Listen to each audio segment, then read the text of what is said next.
Sí, podemos pensar. Yo pienso que en realidad Trump es más que todo una etapa en la pérdida de liderazgo de Estados Unidos. Hace rato que Wallerstein está hablando, siendo él mismo un gran intelectual norteamericano, de que Estados Unidos pierde el liderazgo. Y también es una reacción ante en general el Asia, no solo la China, la India, los pequeños cuatro tigrecillos del Asia. El Asia no está en ninguna crisis, está en pleno crecimiento. Entonces, es como una reflexión, primero de Estados Unidos, que desde la Segunda Guerra Mundial, llamada mundial, que no lo fue, se montó sobre el sistema mundo y efectivamente durante unos casi 60 años ha tenido la hegemonía, pero ha ido perdiendo gradualmente desde a casi un 40% las mercancías de la tierra, después de la guerra donde se destruyó Europa y todavía el sur global no aparecía. Estados Unidos ocupó una función absolutamente central, pero ahora ha descendido al 18-20% de su 40% y la China lo ha superado. Entonces, realmente está en una crisis, pero una crisis donde se pregunta qué hacemos exactamente los que piensan así, volver a la gran Estados Unidos de antes. Pero ese Estados Unidos de antes está en el pasado, no está en el futuro. Nunca más van a volver a ser lo que fueron. Ya han perdido la hegemonía y ahora tendrían más bien que gestionar ese mundo policéntrico. Pero algunos con, diríamos así, un sueño de la grandeza pasada, querrían ahora entrar a promover de nuevo ese liderazgo, pero por medios no los que había usado Estados Unidos, la modernidad y el capitalismo, que era justamente por su creatividad tecnológica y productiva. Alemania es el poder mundial que más exporta y sobre todo de una industria media que es la que da los productos que permiten la producción de productos. Son pequeñas empresas en ciertas regiones alemanas, de Stuttgart y demás, donde las empresas son 300 o 400 empleados, pero de alta tecnología, que producen los instrumentos más sofisticados para la gran industria. Y los chinos, que están produciendo ya más que Estados Unidos, en las mismas normas del neoliberalismo, incorporando 20, 30 millones de campesinos a la región industrial. 30 millones significa un país por año y tienen para muchos años todavía, porque tienen más de 600 millones ahí a un nivel de campesinos pobres junto a una industria altamente desarrollada, pero ya no a la manera imitativa, ahora ya a nivel creación tecnológica de punta. Y Estados Unidos no sabe cómo incentivar la propia.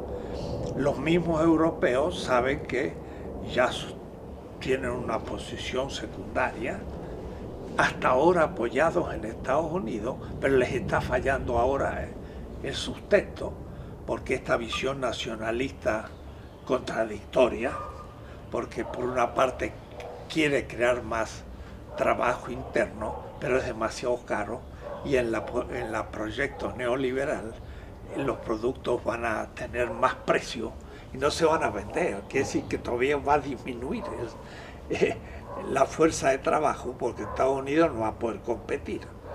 El retiro en el Tratado del Pacífico pues el único que sale beneficiado es los chinos, y son los que hablan de la libertad de comercio ahora, ¿no? Un país cuya élite es stalinista, pero al mismo tiempo tienen el sistema bancario en manos del Estado, lo cual es una solución muy especial. No es un capitalismo de Estado, es otra cosa, pero sí es un capital financiero de Estado. Y se ve el fruto que rinde, porque en el mundo libre los bancos están en manos de muy poca gente, que justamente son los que ahora rodean a Trump, como queriendo ya preservar un poco el proceso de la desregulación en favor del capital financiero. Por eso se han puesto a apoyar la propuesta, pero se dan cuenta que no les está funcionando. Y ese grupo que rodea a Trump lo intenta corregirlo aún, diciendo cosas contrarias a las que el mismo Trump ese día está diciendo, como en el caso de México. Quiere decir que Trump es, sí, la manifestación de una crisis americana, pero también está pasando lo mismo en Europa. Sí. El tema de la inmigración sacó adelante el racismo de grandes grupos europeos, y entonces el fortalecimiento de la derecha. En Alemania nazi, pero en Francia Le Pen es más importante, y en general ese racismo encubierto que después del exterminio judío había quedado muy encubierto, ahora se puede manifestar con los inmigrantes. Pero esos inmigrantes son producto justamente de la política Bush, que queriéndose apropiar del petróleo en Medio Oriente, ha destruido el Medio Oriente. Y entonces ahora vienen los inmigrantes en sus bombas. Y entonces es contradictorio. Les destruyeron sus países, el último fue Siria, que ahora lo quieren recuperar. Pero el pueblo muerto bajo las bombas de los estados islámicos, producto de la política de la CIA y demás, ahora no quieren aceptar los inmigrantes, y esto levanta el racismo. Quiere decir que lo peor de la derecha está aflorando. Pero es interesante, hoy en la jornada muestra cómo esto no vaya a ser que tenga a su vez un efecto inesperado. Dice, por primera vez ahora la juventud que apoyó a Sanders y quedó un poco fuera del proceso porque la Clinton no les dio ninguna importancia, ahora están saliendo de nuevo a la calle porque ahora tienen motivo de oponerse a Trump. Y ahora nada menos el New York Times y los grandes medios de comunicación se ponen en contra. O es decir, se está como activando una respuesta crítica en el propio Estados Unidos. Entonces, es muy desconcertante lo que puede pasar. Pero más bien pareciera que en el mediano plazo esto va a producir efectos positivos, aunque no parezca. La misma Merkel, que no es una mujer de izquierda, pero que abrió los brazos a la inmigración, ha pasado por etapas muy duras y se pensaba que iba a no ser candidata más, iba a ser fácilmente superada. No, ahora la gente se ha asustado de Trump y ahora ha salido como única candidata posible con el 90%. O es decir, que la Merkel, que apoyó a los inmigrantes, ahora está más fuerte que nunca, ¿no? O es decir, el neoliberalismo ha tocado también sus límites. Y queriendo globalizar sobre todo el capital financiero, ha producido una enorme concentración. Y esa concentración hasta es, ¿qué diría yo?, nefasta para la propia burguesía nacional e industrial que tiene mercado interno, porque se lo chupa toda la concentración financiera. Entonces los que están de acuerdo son 8 personas que concentran el capital de media humanidad. Entonces hay que ver, hay que esperar un poco. Lo mismo el paso atrás que ha dado Argentina con Macri, la destitución de la presidenta, todas las campañas contra el gobierno de Hugo Chávez, Maduro, estamos ya empezando a ver la reacción. Ahora Macri está puesto contra la justicia. El hombre ha eliminado el pago de un impuesto por cientos de millones de su propia familia que debía al Estado. Y eso ya hasta la gente del Poder Judicial entregado a él le ha dicho no, pero esto ya es demasiado.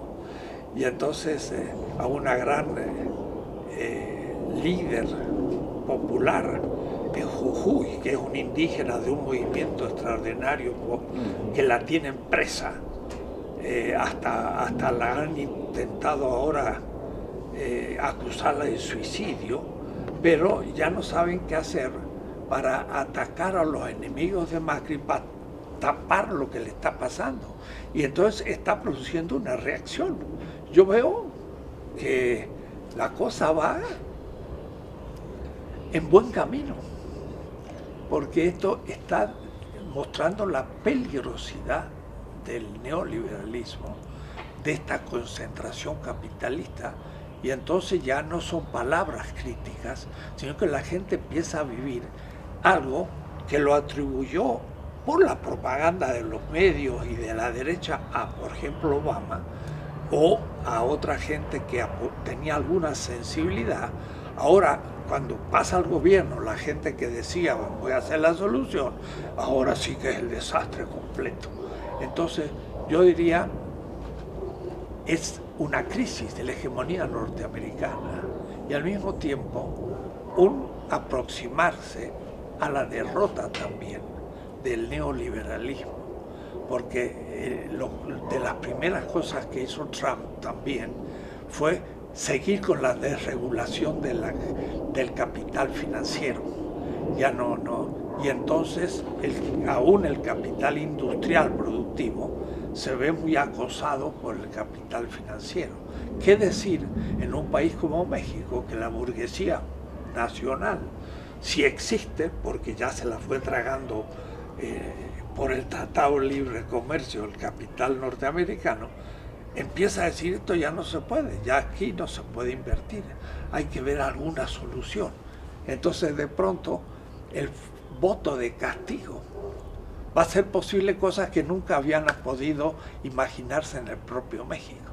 Y claro, nuestro gobierno atado al proyecto de Trump, porque es la derecha norteamericana, si ellos no lo apoyan a nuestro gobierno, queda ya sin ningún apoyo, pero lo que pasa es que ellos mismos lo desprecian por este pseudonacionalismo, que sí que nuestro gobierno realmente es fantástico, ¿no? Se hinca ante un poder el cual le da una bofetada y queda más desautorizado que nunca y no tiene la imaginación de decir, bueno, ya que nos rechazan, centrémonos en un proyecto nacional de mercado interno, potenciemos el campo de nuevo para que nos alimentemos, vamos a producir una industria petrolera, ya que el petróleo no vale, hagamos, pero no tienen imaginación, están dirigidos por gente que estudia la economía norteamericana que nos venden, el ITAM y todo esto, y están también contra la pared ahora. Es decir, yo veo que se está bosquejando un panorama interesante. Yo no estoy nada pesimista. Yo diría, esto se está poniendo pésimo, es decir, hay más esperanza que antes. Y lo que estamos leyendo es que el hombre es contradictorio, es un pésimo político, ha tenido éxito en los blancos racistas norteamericanos, que son la mayoría, pero que ellos mismos están viendo que hay limitaciones y no se puede. Dependen de estos ilegales, que no le han dado una estancia legal para poder explotarlos mejor, pero no porque no los necesiten. Entonces, si los echan, ¿quién va a hacer esos trabajos? Nadie. Y lo van a tener que después hacer programas para que vuelvan, ¿no? Es decir, estamos en una situación, crisis de la hegemonía norteamericana y también crisis de la globalización financiera, porque se habla mucho de la globalización como que fuera del capitalismo. Pero el elemento fundamental del capital es el trabajo. Entonces, se puede pasar por todo el mundo el dinero. Usted se lo saca de México y lo pone en su cuenta de Estados Unidos, un paraíso fiscal. Usted puede vender la Coca-Cola a donde sea o la Corona, pero los obreros no pueden pasar la frontera porque tienen pasaporte. ¿Por qué? Y porque acá ganan 10 veces menos que allá. Eso también se llama capital. Pero el capital entonces no está globalizado, está globalizado el capital comercial y el financiero, pero no el productivo. Porque a ellos les interesa que haya bajos salarios en los países del sur. Para meter gran tecnología, bajos salarios. Y luego lo venden en el centro y absorben el bajo salario y compiten con el capital en Estados Unidos y contra el capital en México. Yo digo, en el juego al billar a dos bandas. Sí. Porque la gran tecnología en México liquida al capital nacional. Pero el bajo salario en México liquida al capital nacional que ahora Trump quiere potenciar. No lo puede potenciar porque el que ponga un auto en la periferia le va a vender más barato en Estados Unidos. Y entonces la Ford se va a fundir. No se da cuenta que es contradictorio al sistema, tendría que hacer otro sistema, pero en este no va a andar. Entonces, es crisis de la hegemonía norteamericana y crisis de la globalización neoliberal. Y por lo tanto, esta concentración de riqueza está produciendo un malestar en los países centrales que por ahora han conducido mal su protesta. Se han ido contra los extranjeros porque los han manipulado, contra la migración, sobre los árabes, terroristas.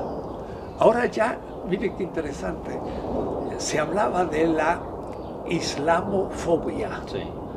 Ahora, por primera vez escuché el otro día, la latinofobia. Y ahora ya somos los terroristas. Somos criminales, drogadictos, todo. Entonces, así como tenemos la idea de un musulmán terrorista, el norteamericano empieza a ver al latino terrorista. Y uno dice, pero nosotros no somos terroristas. Lo mismo dicen los árabes, pero les hicimos, ¿no? Somos el malo de la película. Pero eso da por un tiempito, hasta que se den cuenta, como decía Sanders, el 1% nuestro es el problema norteamericano, que nos está chupando todo el capital y nos está empobreciendo a todo el pueblo. Y eso no son los emigrantes, son los grandes banqueros que ahora están en el gobierno. Entonces, es como si atrajeran ahora a su persona.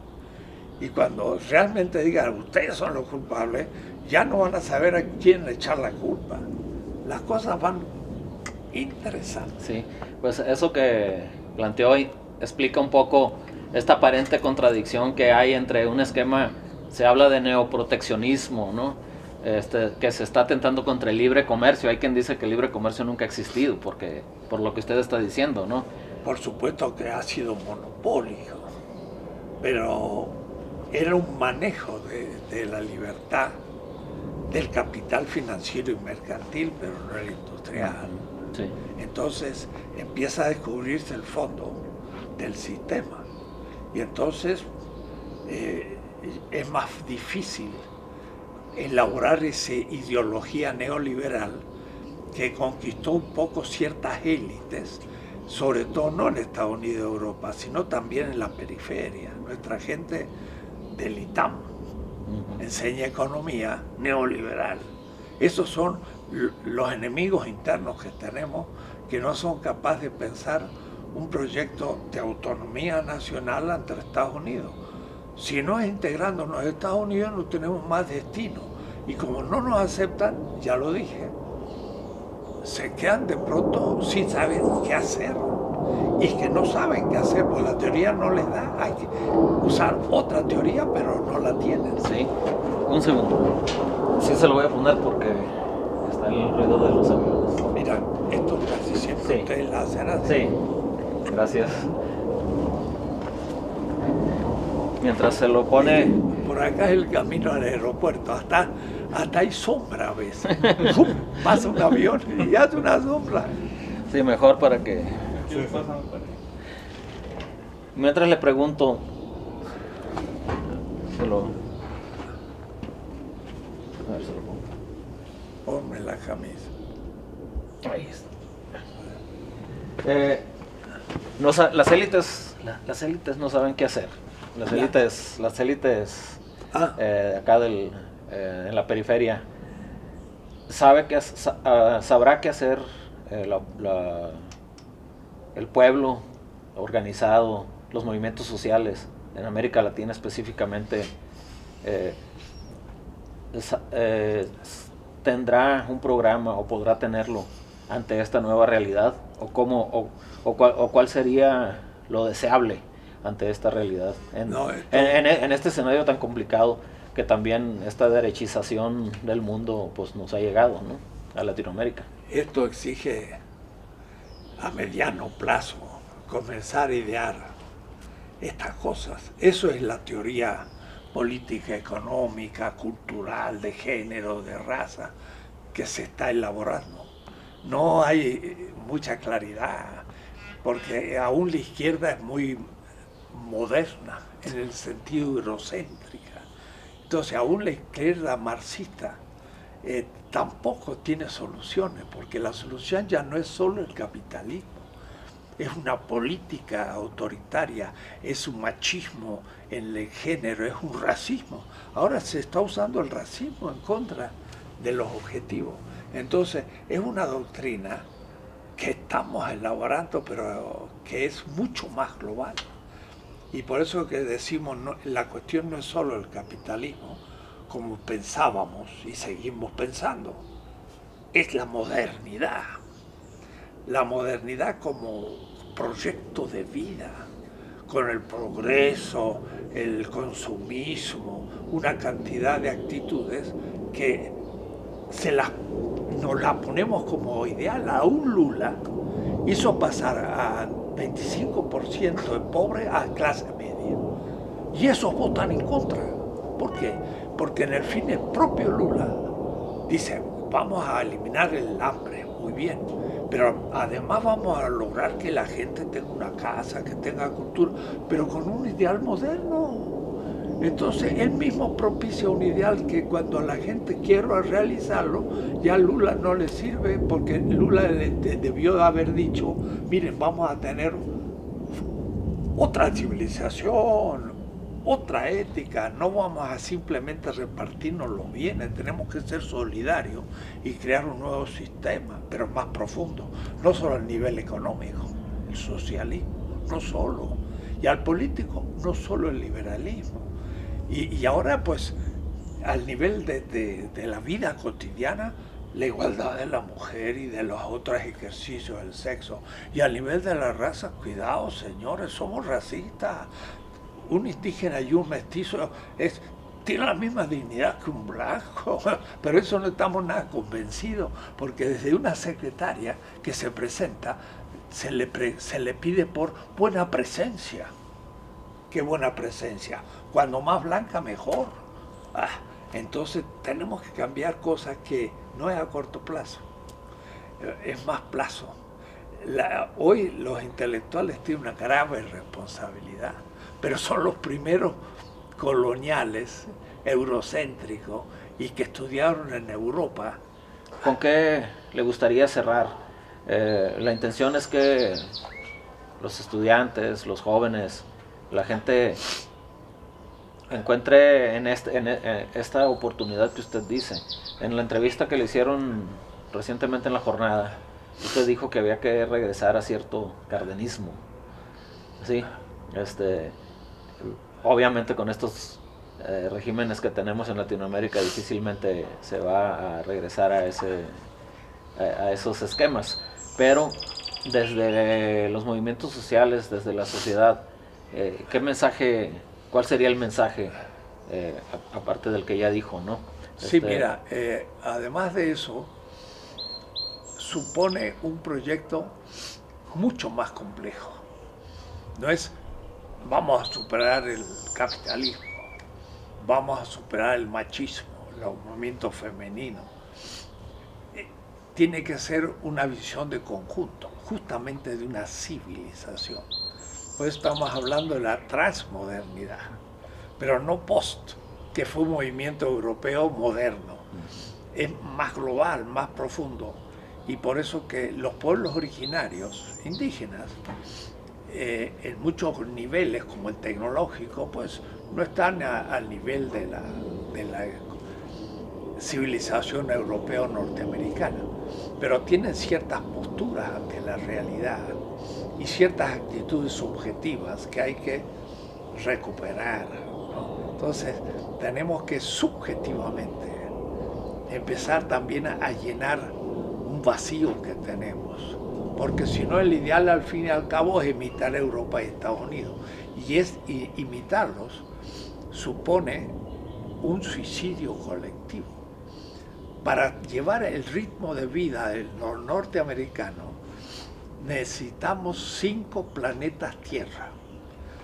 Tendríamos que captar toda la energía solar en 5 planetas para poder tener un ritmo de consumo destructor, porque ellos gastan 20 veces más de energía no renovable que un indio de la India. Entonces tenemos que hacer una transformación muy radical del proyecto, y eso toma tiempo y nadie lo tiene hecho, y las alternativas históricas no se construyen a priori, sino a partir de prácticas. Bueno, tenemos un siglo para una nueva civilización, por lo menos, y no va a ir más rápido. Ahora, cuidado, un proyecto progresista ayuda a comenzar a desbloquear aspectos, y es mucho más que un derechista que se encamina al suicidio colectivo y empeora la cosa brutalmente, ¿no? Pero aún el cardenismo nacionalista y demás es lo mejor que tuvimos en el siglo XX en México, igual que muchos otros en América Latina. Pero al decir lo mejor que tuvimos, podría también decirlo negativamente. Entre lo malo, el mejor. No es el ideal tampoco, pero es lo que un realismo crítico político debe saber. Lo ideal, primero, nadie puede decir cuál es. Y entonces alguien dirá, bueno, como usted no tiene una alternativa a la modernidad, al capitalismo, cállese. No, nunca fue así. En el siglo XVII ni nadie sabía que estaba construyendo el capitalismo, todos estaban en contra del feudalismo. Y en Inglaterra hasta el siglo XVII el feudalismo era hegemónico. La burguesía era muy chiquita, pero tomó el parlamento y desde el Estado hizo una sociedad burguesa y liquidó el feudalismo. Ni sabía lo que estaba haciendo. No sabía que era el capitalismo lo que estaba haciendo. Eso en el siglo XIX recién más le puso un nombre y lo analizó y dijo, esto no funciona, ¿y por qué? 4 siglos después de su existencia. O es decir, los proyectos se viven históricamente a partir de alternativas pequeñas que son las que van a ser generalizables. Pero a veces no sabemos cuáles son a nivel económico, político, cultural. Hay que tener criterios de saber elegir entre los medios que se van presentando. Entonces los gobiernos progresistas, los que defienden nuestras culturas tradicionales, los que se definen por una autodeterminación de política del campo, industria, cultura, son los que abren espacio creativo en nuestros países. Eso fue el cardenismo. Y entonces muchos le dicen, eso es populismo. Mire, la extrema izquierda dice, eso no es revolución. Y la extrema derecha dice, eso es populismo. Y bueno, si es lo menos malo que tenemos por el momento, ¿desde dónde se van a abrir otras cosas? Hay que distinguir entre el pragmático, que define la política como confrontación y poder negociar la salida para ejercer el poder, sin principio. Y la misma Rosa Luxemburgo decía, claro, ellos no tienen ningún límite porque pueden elegir cualquier cosa para seguir ejerciendo el poder. No, La política exige tener un contenido y el contenido es, lo más importante es justamente desde las víctimas del sistema, superando su estado de sufrimiento y dominación, mejorar todo el sistema. El punto de partida es desde el oprimido, ese es el contenido. Si yo logro a las víctimas sacarlo de su estado de defección, todo el sistema mejora. Pero a veces hay que ser muy estratégico y tener inteligencia práctica para lograr vencer y poder ejercer el poder obediencial. Y ahí hay que tener principios. Entonces una cosa es tener principios ideales que me impidan ser práctico y otra cosa es ser práctico y sin embargo tener contenidos. Eso yo llamaría un realismo crítico y no un puro realismo. Entonces a veces la extrema izquierda tiene aparentemente principios, pero también los que defiende son principios que pueden ser pensados, pero que no pueden llevarse a la práctica y creen que se puede. Entonces son peligrosos porque quieren realizar lo imposible y entonces hacen problemas, ¿no? Los otros son los que dicen las instituciones y el orden es perfecto y entonces no hay que cambiarlo y el que está en contra de la ley o contra las instituciones hay que meterlo preso, tampoco. El asunto es que cuando algo hay que cambiar, se lo tiene que cambiar, pero en base a un contenido, es la afirmación de la vida, la felicidad de la gente. Y eso es un principio rector que es fácil de enunciar rápido, pero en fin, eso para mí consiste en toda la filosofía política, ¿no? Y entonces tener un pensamiento realista y crítico. Yo creo que en América Latina hay movimientos progresistas que van en la línea de la historia, que hoy han recibido un fuerte golpe y que están un paso atrás. En Argentina, en Brasil, ahora también en Venezuela se muere un líder importante y bueno, el movimiento hace lo posible de seguir. Lo mismo con Correa, en fin. Pero esos movimientos progresistas han creado grandes espacios para una nueva política.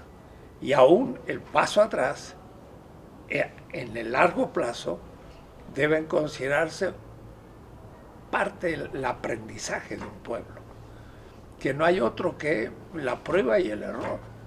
Ahora están sufriendo. Entonces, la Cristina en Argentina estaba muy criticada, sí, pues, tenía muchos errores, pero ahora dice, aquello es una cosa ideal con respecto a lo que tenemos. Bueno, aprenda ahora, defienda a su gente aunque no sea perfecta. La política exige así y exige sin embargo principios éticos, pero al mismo tiempo una inteligencia estratégica. Entonces, no hay muchos intelectuales en este momento en México que apoyen un cierto liderazgo que desde hace pocos meses hubiera uno dicho, bueno, si ya sabemos que surgirán nuevos tipos de maquinaciones y nunca un candidato realmente popular va a llegar al poder.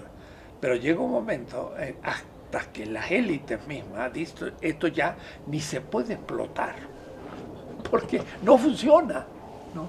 Es como quien dijera, prendo la luz y no se prende, cierro la puerta y no se viene abajo, ya la casa no anda. Entonces alguien que me la ponga un poco en condiciones. Eso es el mal menor, bueno, pero eso es muy importante porque puede ser un camino que se abra, ¿no? Entonces, por eso uno puede decir, el cardenismo fue lo mejor, pero realmente en su etapa no fue solamente el mejor de los males. No, afirmó una autonomía nacional, nacionalizó los medios energéticos y demás, y ahora vemos que se hace justamente lo contrario. Y bueno, ahora no tiene como ni pagar los gastos del Estado. Lo único que los paga son deudas que el pueblo va a tener que pagar no sé hasta cuándo, ¿no? Son incapaces, faltas de imaginación, no son serios, están haciendo un desastre que el pueblo lentamente tendrá que aprender a juzgar. Si vende su voto por una tarjeta de Soriana, o ahora en el Estado de México están pintando las casas de verde y le pagan 3.500 pesos. Entonces la gente todo se pinta de verde y van a decir, ven, miren qué presencia tenemos, todo es verde. Bueno, el que pinta su casa de verde, que se acuerda lo que va a venir. Y si no se acuerda ahora, se acordarán en el futuro. No hay otra manera de aprendizaje que el sufrimiento. Y eso, pero hay que hacerlo teoría y no hay que olvidarlo. Vamos por buen camino, la cosa está terrible. Ok, y una última pregunta, a lo mejor algo impertinente. El muro, volviendo a Trump, ¿qué significa el objeto? ¿Sí? ¿Qué representa para usted esta idea fija que trae este hombre con el muro? Y es de nuevo el signo de su impotencia, No sabe cómo pararlos y querría expulsarlos porque dicen que eso es el mal. No se da cuenta que el mal son otras cosas. Va a ser un muro y pongamos que le funcionara perfecto, ya nadie puede pasar, van a ver las consecuencias. Van a querer tirar el muro porque van a dar cuenta que toda una región norteamericana se empobrece y no van a saber qué hacer con los productos agrícolas y todo. Es decir, va a ser la mejor prueba de lo que... Por otra parte, todos dicen va a ser fácilmente se puede burlar. Claro que durante un tiempo ahora crea pánico porque es más difícil y efectivamente los coyotes podrán explotar más la gente. Pero hay ciertos efectos que en el fondo el que va a perder más va a ser Estados Unidos. Y de paso México tendrá que también replantear, porque es una vergüenza que nuestra gente tenga que salir. Eso porque no tenemos buen gobierno. El campo, no ha habido política de campo nunca, no ha habido política de industrializar el petróleo. Nosotros tenemos que vender gasolina, plásticos, aceites, muchas cosas, ¿no? Vender petróleo en bruto hay que ser muy bruto. Y ahora compramos la gasolina 5 veces más del producto del petróleo porque no tenemos la manera de producir gasolina. ¿Por qué? Porque hace decenios que no hemos producido más. Entonces eso era muy fácil de levantar la que había en Azcapotzalco por una motivación ecológica, pero no la pusieron en ningún otro lado. ¿Y por qué? Porque estaban vendidos al capital extranjero que les daba millones a la burocracia política para que no lo pusiera. El mismo Fox había propuesto hacer una, no se llama destilería, sino una refinería en Centroamérica, donde México daría el petróleo en bruto. ¿Y por qué en Centroamérica y no en México? Allá iba a ser una petrolera privada que iba a hacer el negocio y Fox iría participando, sino porque tenía que hacerlo en México. Y Calderón dijo, vamos a hacer uno y todavía no han comprado el terreno. Y en cambio el aeropuerto, ahí están, sobre un lago que se les va a hundir. Pero no importa, total lo paga el pueblo. Y el aeropuerto se va a quebrar todo y no va a funcionar, pero va a ser una gran corrupción, ¿no? Entonces, es falta de inteligencia, de patriotismo. Estamos mal, pero el pueblo está aprendiendo que esto tiene culpables.